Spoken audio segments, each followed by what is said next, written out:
welcome back to my channel. Today I bring you a video that makes me really nervous and really excited, and that is my worst reads of 2020.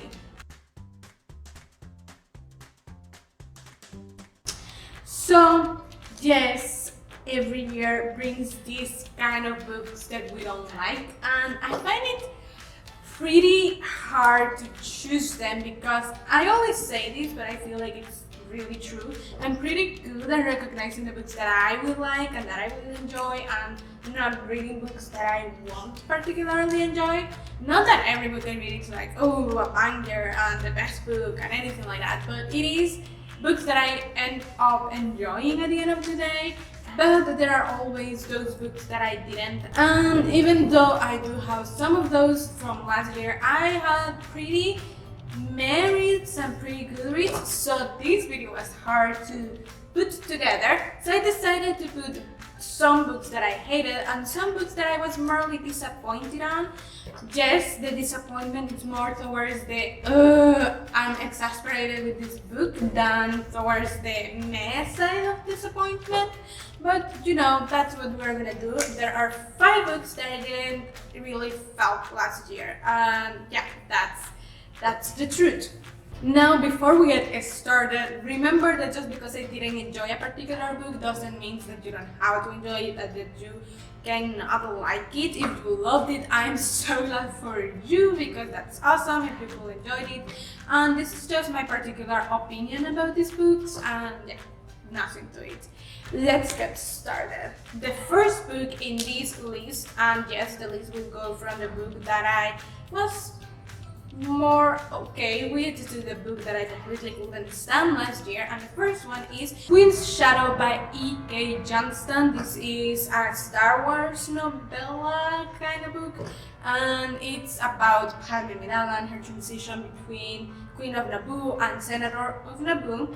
So it's, you know, that time period, and I love Star Wars. I'm a super fan of Star Wars, and I enjoyed the book reading it because, you know, Star Wars, and I was really excited. I love the handmaidens and they play quite a part in this book, but I do feel that it didn't quite accomplish what a book should accomplish. It's not a book that can stand on its own if you don't know everything about Star Wars. You're gonna get lost and not gonna know exactly why these things are happening. It does tell a little bit of the things, but especially towards the end, there is a particular thread of thought, I guess, and of situations that are happening that if you don't know their end in the TV show, the Clone Wars, or you know, the movies, you won't be able to know what happens because it's never really explained, and it's just like there. And like, I knew what was happening because I have seen the TV show, but yeah, and I think that's just not great because not everyone has read everything. So I was disappointed in that, and that's why it's in this list. I did enjoy it, but could have been better. The 4th book in this list is Wish You Were Here by Rene Carolino, and this is a romance book. I don't read a lot of romance because I'm extremely picky with my romances, but I do enjoy them on occasion. This was not exactly that. I honestly at this point cannot remember exactly why I didn't quite enjoy about it, and that tells you something because it's just like a blank spot on my memory.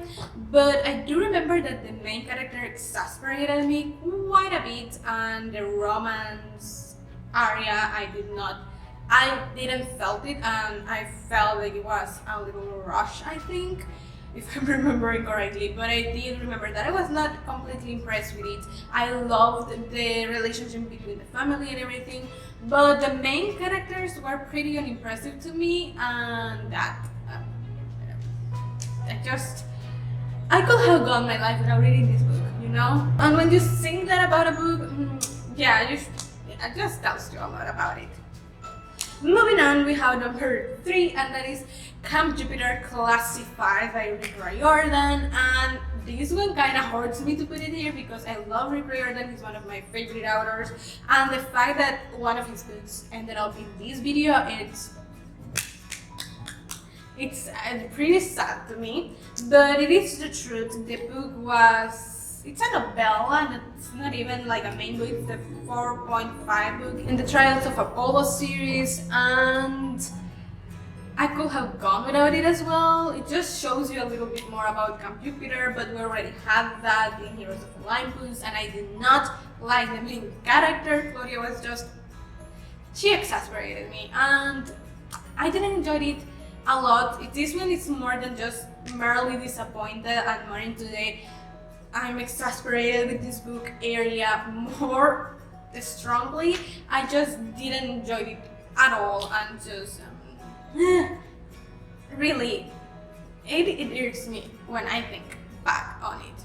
It's just really necessary, and yeah, the main character, and she basically carries the whole book, so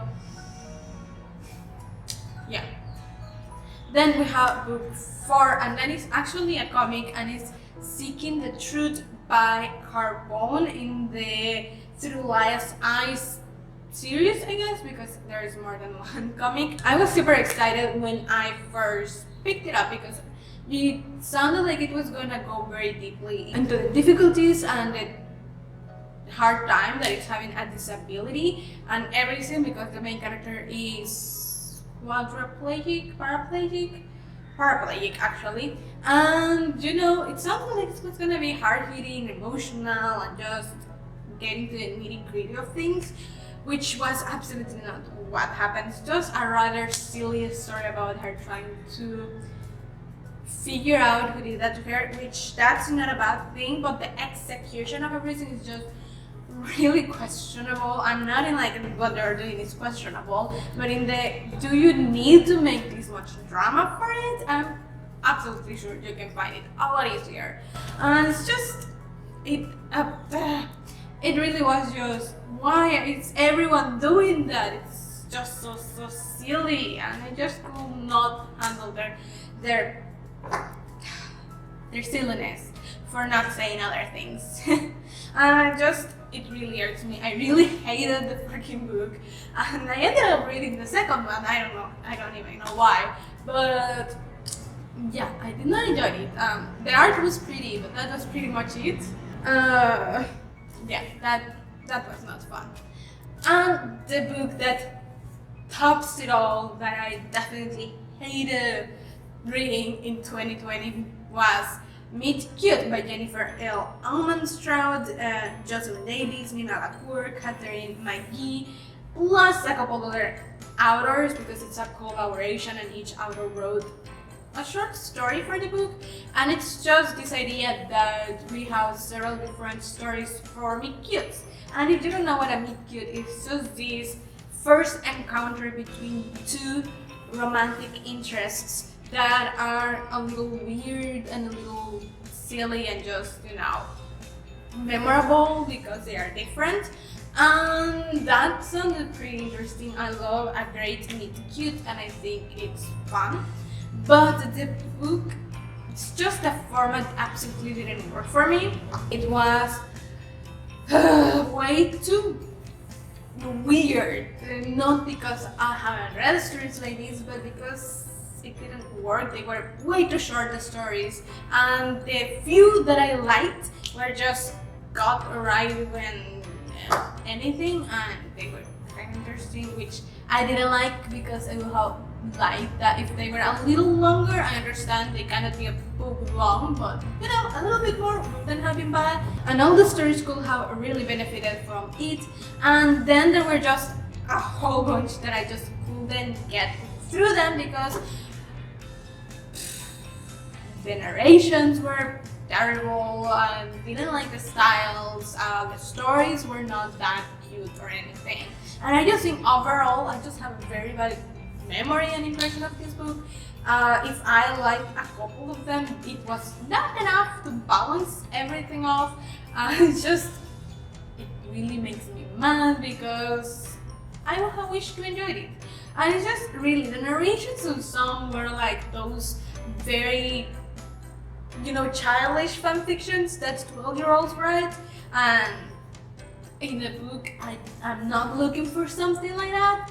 So it was just overall a terrible experience, I skipped a bunch of them even because I couldn't get through them. I will read the first paragraph and be like, no, skip to the next one. I didn't even read the whole thing. So I did not enjoy this book, and it was definitely the worst thing I read in the whole year. Which really I should have done because it's romance, and it's really not my genre. Yeah, those were my 5 worst reads for 2020. Let me know down below if you actually enjoyed any of them, and tell me why you enjoyed them. Maybe you can sway my mind a little bit, because I will not change my mind about them, but I can be swayed to not hate them quite as much. So let me know down below what you think, and what was your worst book read on 2020. I'm curious because I like the morbid details of everything like that. Yeah, having bad books that you read, it's just what happens. Obviously it has to happen in a year more than once, because at least I read almost 100 books per year, so not all of them can be really great books. It's sad to encounter one, and I hate that it happens, but not every book is for every person, and that's pretty much the point of having so many different genres and stuff for books, so it's fine. But I don't know, I like the saltiness of it all. And yeah, don't forget to subscribe to the channel if you haven't already. Click the little bell icon to get notified every time I post a new video, and give this video a big thumbs up if you liked it, or if you didn't, and still click the like button if you didn't like these books, because I concur. And follow me on my social media. I have Instagram and Goodreads, where I'm posting more to the day what I'm reading and what I'm thinking about my books. I'm pretty active in both, so we can chat there a little bit more and get to know each other a little bit more. And I'll see you next week. Bye!